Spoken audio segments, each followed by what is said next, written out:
बहुत ही एक्यूरेसी के साथ पाकिस्तान की जानिब से फतह-1 मिसाइल ने अपने टारगेट को अचीव किया है।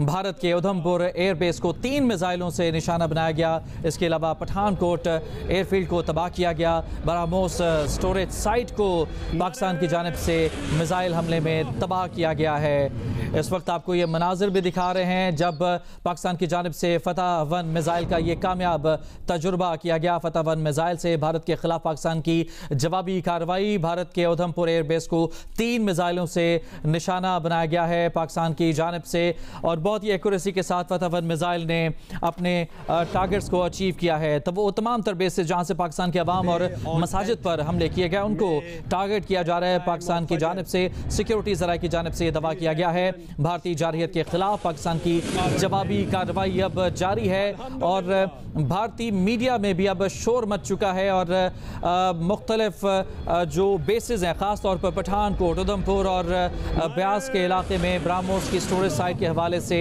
अंडर अटैक की इतलात भारतीय मीडिया भी अब दे रहा है। पाकिस्तान ने भारत के खिलाफ ऑपरेशन बुनियानुम मरसूस का आगाज़ कर दिया है। फतह-1 मिसाइल से भारत के खिलाफ पाकिस्तान की जवाबी कार्रवाई जारी है। पाकिस्तान ने ब्यास में ब्राह्मोस की स्टोरेज साइट को तबाह कर दिया है, जबकि भारतीय एयरबेस उधमपुर को भी तबाह कर दिया गया है। भारत के उधमपुर एयरबेस को 3 मिसाइलों से निशाना बनाया गया। फतह-1 मिसाइल का इस्तेमाल किया गया इस कार्रवाई में, जो कि 120 किलोमीटर तक अपने अहदाफ को कामयाबी से निशाना बना सकता है। पठानकोट में एयरफील्ड को भी तबाह कर दिया गया है। ब्राह्मोस की स्टोरेज से पाकिस्तान पर मिसाइल दागे गए थे। ऑपरेशन से मुताल्लिक टारगेट्स को निशाना बनाया जा रहा है। हमारे साथ शाहजेब खानजादा साहब और शहजाद इकबाल साहब मौजूद हैं।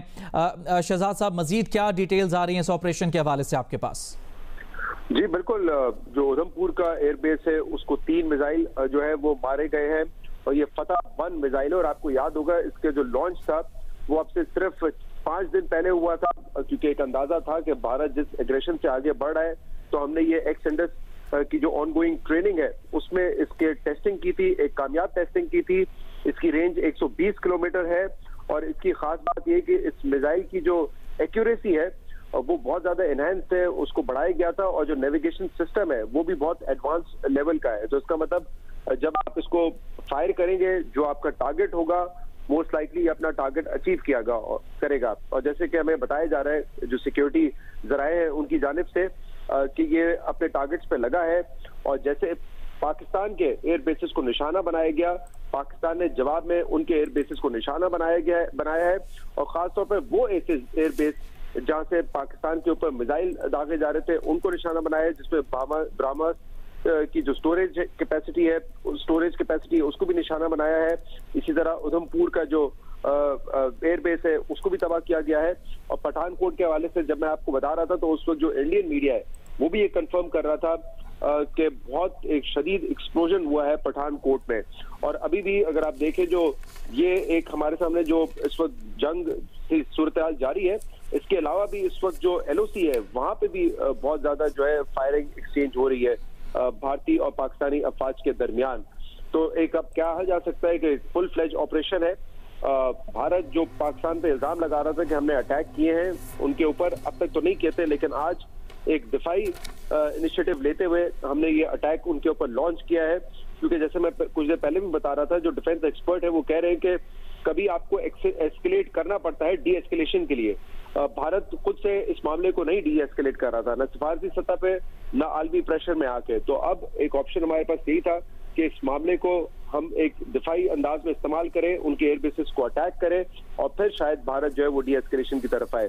जो फतह सीरीज के मिसाइल है उसमें सिर्फ फतह-1 नहीं है, फतह-2 भी है और वो इससे भी ज्यादा लॉन्ग रेंज और बेहतर प्रिसिशन का वेपन है जिसकी 400 किलोमीटर रेंज है।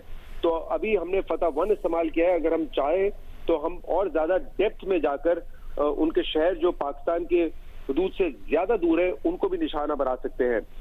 तो ये जो टेस्टिंग की गई थी रिसेंटली, शायद अंदाजा ना हो कि मिसाइल्स का इस्तेमाल हमें इतना जल्दी करना पड़ेगा, लेकिन क्योंकि हम पे एक जंग मुसल्लत की गई है तो जवाबी तौर पे अब पाकिस्तान ने भी एक फुल फ्लैश ऑपरेशन इंडिया के ऊपर लॉन्च कर दिया है।